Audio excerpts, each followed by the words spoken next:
You're listening to PartyNerdz Weekly. Party nerds in the house! Okay, guys. Now that we're over the whole WandaVision series, which was great. Now it was Thank great. God. Look, we talked about it. We milked that topic. We probably got as much out of that as we could. But now this is like a breath of fresh air for us. But before we go into it, let's introduce the cast. First of all, we got the light-skinned wonder himself. What other light-skinned person have we not said? Right there, Howard Hewitt in the house. Woo! I remember the first time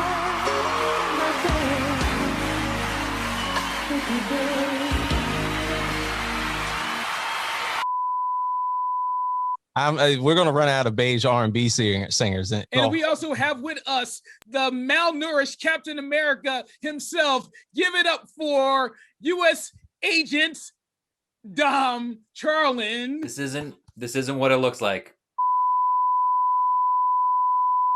I don't know if I can get this thing off. They don't exactly make this. Oh, this is gonna be a few minutes. Oh, yeah. Guys, we actually have a special guest tonight. We have right from the Sokovia himself, the man who likes to kill random Asians at doors for no reason. That's all, folks. Bravo! Hail Hydra. So, guys, let's talk about this series, Falcon Winter Soldier. We never talked about week one, but we can tell already that this whole genre is going to be different. The whole storyline is going to be heavier on the sociological perspective. And one thing about this is that you do definitely get a Lethal Weapon vibe. You get the whole Mel Gibson, Danny Glover. You get the whole, buddy cop feel with this. But it's working so far. What do you guys think about this show so far? My biggest thing is that Sam got the ultimate reality check in episode 1 that most people should definitely see if they haven't seen it firsthand, is that beyond the fact that he was able to save the planet and do things that were basically above his pay grade in order to disappear for 5 years, come back for that paper, no matter how long he'll stoop. Even if you in the bend, you still a nigga in the coop. Yo, James, you're talking to me now. Bravo and Dom can't relate to what we talk about. He got the ultimate reality check because he realized when he got back, he was just still a plain old brother out there from Louisiana, and he got that check early. Oh shit! Here we go again. He was still wanting to get his picture with him. Like, look, I'm going to deny you this loan, but come on, give me that selfie. They treated him like a novelty. And Absolutely. It's so brave of Marvel to just be like, we know that this is a hot button in America right now. Fuck it, we're going to throw it in everyone's face because you're going to watch a show or you're not, but this is what we're going to address because this is what the world is like right now. Super brave. Every single athlete I've ever worked with, ever talked to, and I've worked with plenty, every single one of them has a story that's like that, where they've gone somewhere, or they were walking the street, or they went to a restaurant, or they were with friends and family, and somebody treated them in a very disrespectful and racist way. And then all of a sudden they recognized them, or they figured out that they worked for the NFL, or that they were an athlete or something like that. And then it was exactly just how it was with the banker and the cop, where it was, oh, I didn't know it was you, man. Hey, can I get a photo real quick? Bro, one thing about the first episode, before we get into the second one, was notice at the beginning when he gave the shield to the government, the guy was like, you did the right thing. So as much as they're making it seem like Sam willingly gave up the shield, there was a social pressure for him to give it up.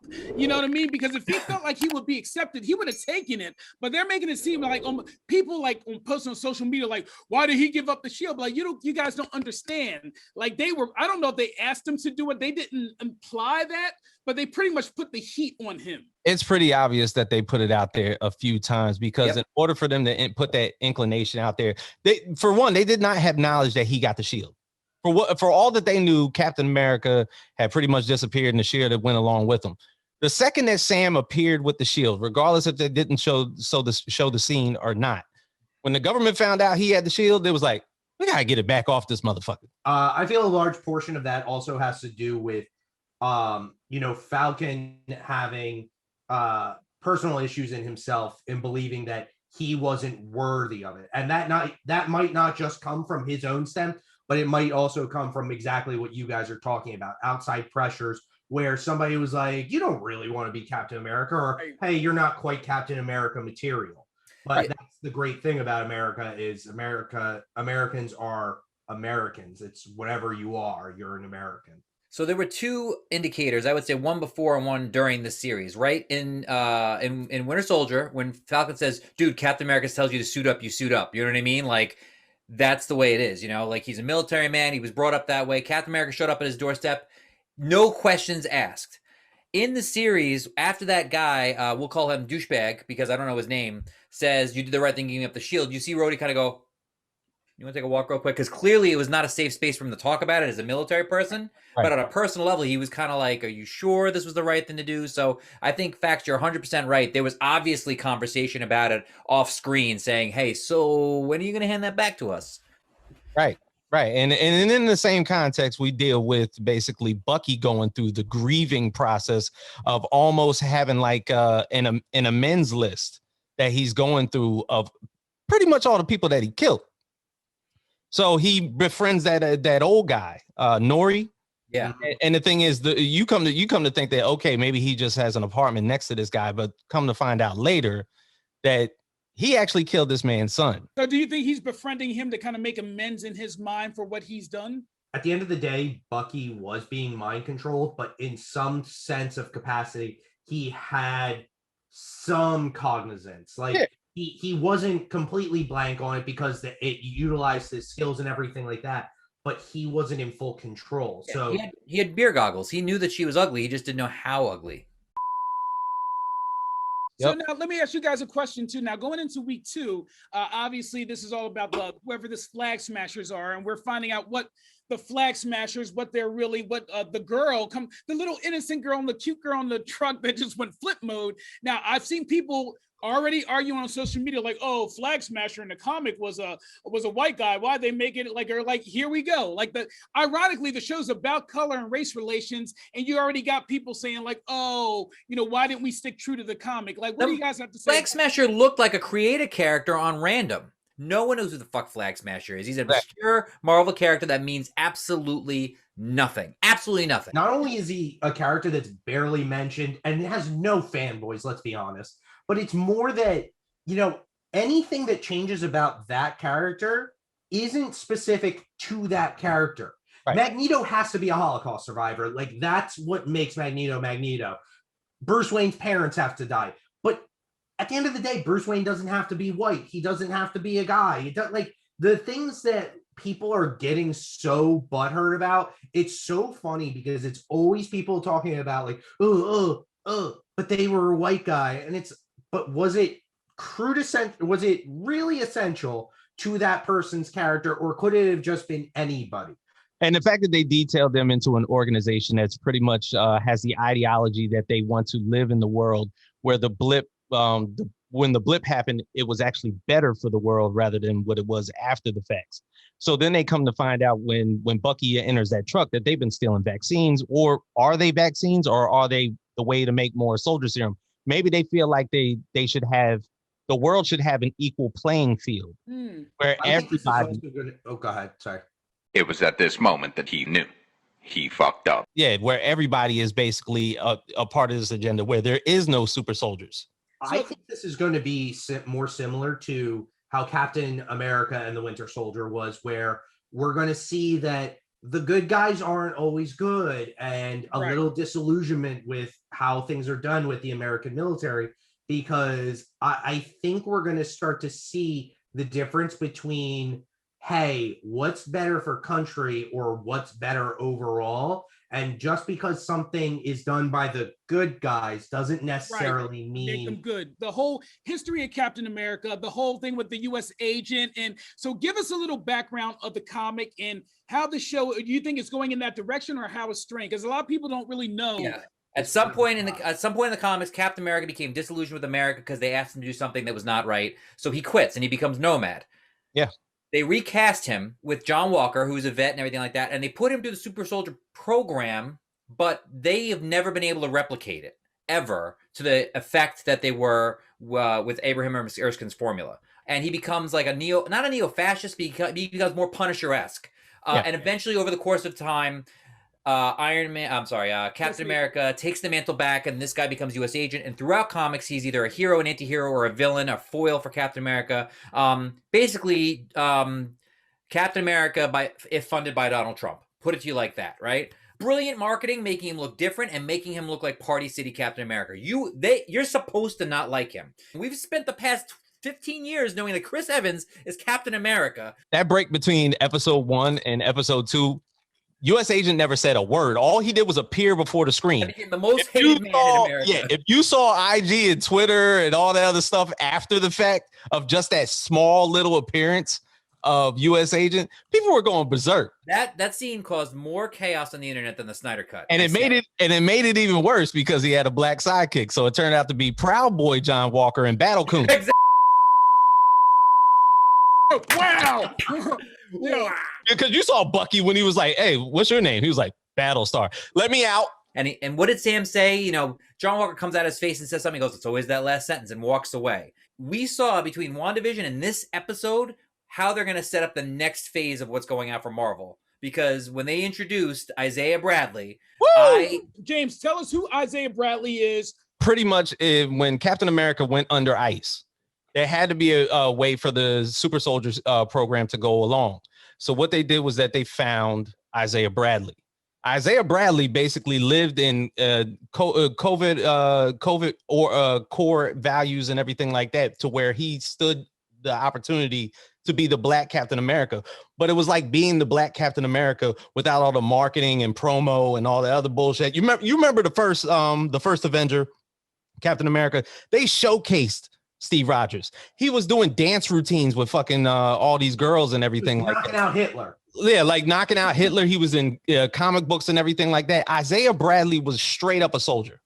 Like, drop him behind enemy lines. And you heard how he talked to Bucky. He was like, I just wanted to see if your ass came the fuck back with that arm. Because I tore that shit the fuck off. Oh, he tore his arm off. Eventually. He tore his arm off. Oh, he tore his arm off. And in the comics, it's based in reality, the Tuskegee Airmen were all they all went through syphilis vaccine trials that actually killed them. Like, they used black soldiers. It was based on that, yeah. It was based on that. So Isaiah Bradley's one of the 5, I think, that survived it. So he went on to become Captain America in the comics, in this limited series in 2003. And then they arrested him. The reason that he got arrested, basically, if you look at Dom's screen, he has the red, white, and black comic book for Isaiah Bradley. For one, when they started giving him the truth serum, the man couldn't even read. All right, so he had the brain capacity of a 6-year-old. He got sentenced to Leavenworth for 17 years because he found out that the super soldier program not only was happening in the U.S. government, but it was also happening with Hydra. And when he found that out, that basically there was being profits being sold time and time again between both companies, the U.S. and Hydra. This is where Hydra started to infiltrate the U.S. government. He got sent to jail. And no, he said 30 years in the MCU. Wait. It was 17 years in the comics. Is this before or after he was Martian Manhunter's father? Oh my God, Jesus! In the animated DC universe, stop. No, literally on Supergirl, like he's the actor that plays Martian Manhunter. Oh, see, well, look, for one, it's a Carl Lumbly Stan account. Okay, this man was Mantis back in the day. Mantis, oh my God, he was. That's awesome. He was Mantis. We only got one season out of that. He was the voice of Martian Manhunter in the DC animated universe. Forever. And now this. And yes, he was Martian Manhunter's father. Is that what John Jones' father on the Supergirl? It was a nice little callback. Look, Carl Lumbly has been in all types of nerd shows, and it's absolutely fabulous for him to be in here. And the fact that they stepped to him and he threw that fucking sardine. That was great. You felt it. Oh, absolutely. I look, for one, I know what is an old black guy about to beat your ass looks like. So that's he looked like he was on that Henny. And I was, and look, and we got our introduction to Elijah Bradley out of that. Where as soon as that happened, Elijah was like, "Y'all need to go." But they did a good Wait, job is this of only opening the showing door him through the for all the screen. young Avengers? Bro, if you haven't seen that already, it's there. Because we got Isaiah Bradley, we got Speed and Wiccan, we got Cassie Lang. And I think that is the most interesting thing in this episode, Faqs, is that they put themselves in a position now where you can see that they are laying the groundwork for the Young Avengers as whatever that's going to be, a new movie, a new series. They literally have introduced or are planning to introduce 5 different characters from that original roster of 6 in the next year. So this is exciting. This is super exciting because that story created by Jim Chung, it happened right after Avengers Disassembled about 10 years ago-ish, where a younger generation steps in and takes over for the Avengers in the wake of there being no Avengers. And it's super relatable, I think, for kids now. So this is Marvel making those steps to Dom, you're boring Bravo, by the way. But yes, I forgot about that last one on that screen. That's Iron Lad, which me and Jorge, Darnell, we've all talked about this. If Harley Keener has shown up in Iron Man 3 as a little kid, and he also showed up in that funeral scene, there might be the possibility that Iron Lad could be introduced in that aspect either.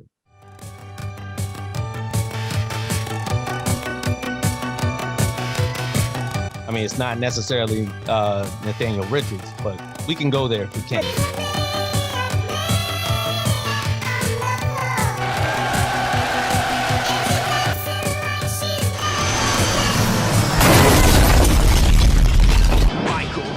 Presents Explosions!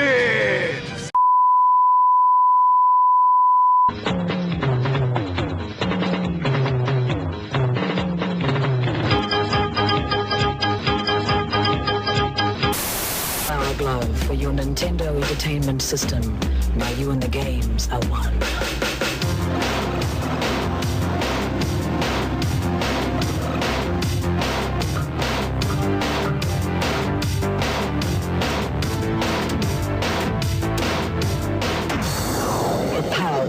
Everything else is child's play.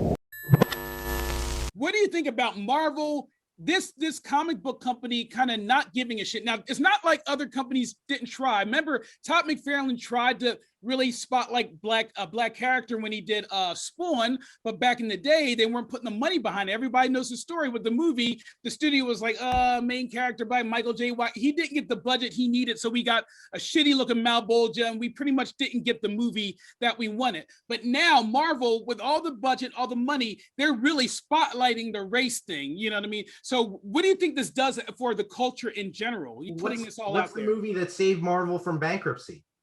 Blade.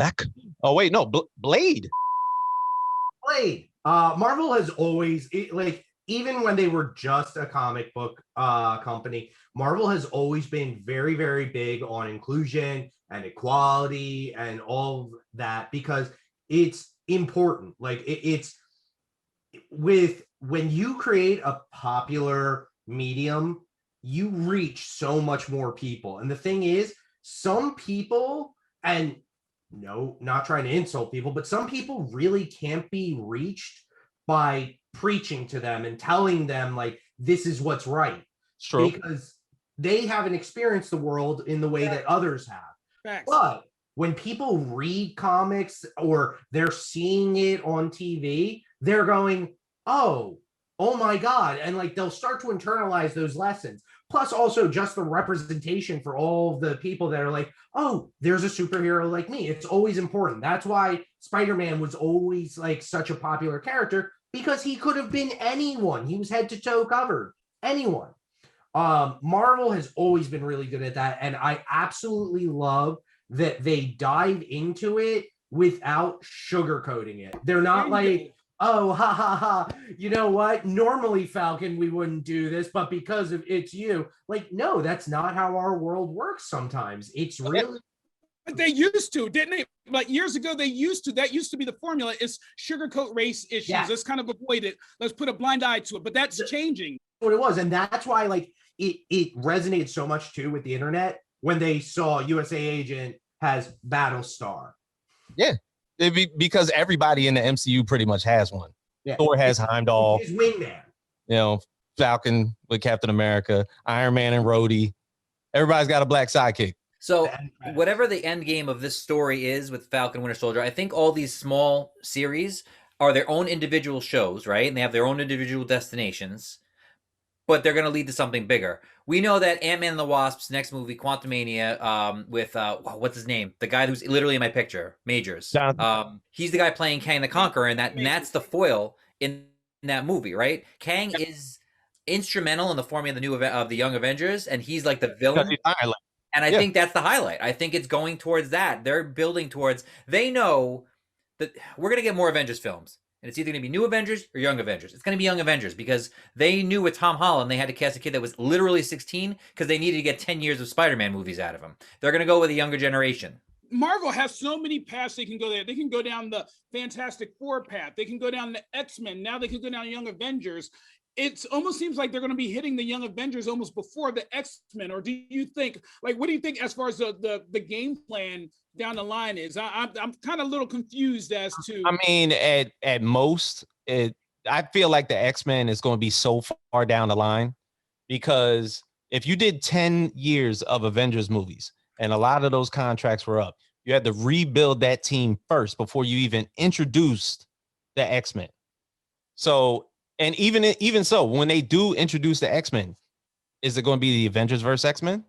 Is it going to be basically the mutant socio-political society that's built around them living on Earth and the Avengers coming to back that up? X-Men, isn't that Pandora's box? Because within the X-Men, you got stories within stories within stories. Yes. Like picture like a tree branch. So and even so, in Bucky's amends, that list that he created, if they wanted to have a connection to the X-Men, Itsu should have been on that list. Itsu happens to be Wolverine's wife that he married in Japan that got killed by the Winter Soldier while she was pregnant. So she gave birth to Daken. It draw Wolverine out of hiding. So basically, if you wanted to connect to Falcon and the Winter Soldier and one movie out of this, it would have been the Wolverine. Yeah, The Wolverine that was I guess I ain't got no reason to mingle. Japan, because he ended up getting married. He ended up settling down. He got away from all the bullshit, but he got brought back into the fold by who? The Winter Soldier. Exactly. Listen, Iron Man spawned 23 movies. 23 feature films with a gross budget of how many billions of dollars? Like it's the greatest franchise of all time dollar-wise. 23 films. And that's just from one character branching out, right? So now we got to create the next set of branches, right? And we're transitioning from the original characters to the next set. X-Men has its own set of branches, man. Yeah. They don't have to get into that right now. We have to wait for the taste to get out of our mouth about the bad franchise that we've had to deal with for the past 10 years. Indeed. I remember the first time. All right, guys, Party Nerds, guys, great show. We will see you guys next week. Party Nerds in the